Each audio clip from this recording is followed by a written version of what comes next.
She returns to find that she has twice as many mouths to feed.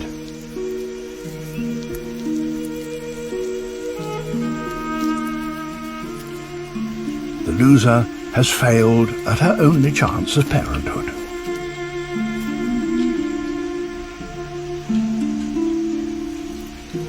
For the thief, life has suddenly got much harder. A fruit won't now last as long as it did. The young clamber over her, demanding more.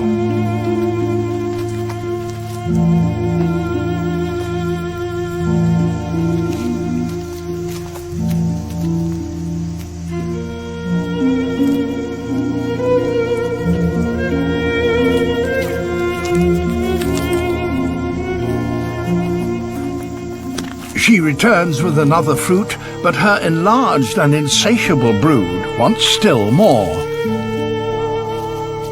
So she has to work non-stop, day after day.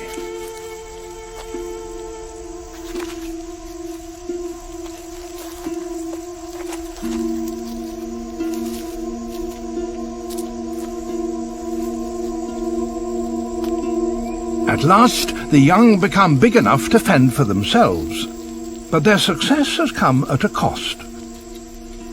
The mother has worked herself to death, and now her body has become their last meal before they leave home.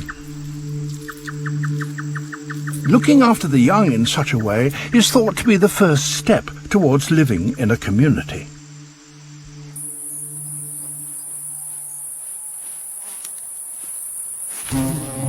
But some insects benefit from doing the opposite of collaborating.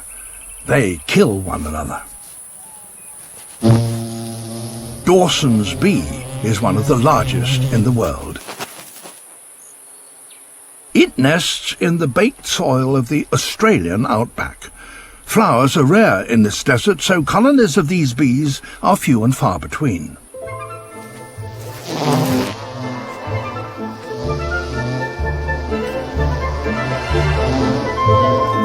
The bees excavate tunnels for their young.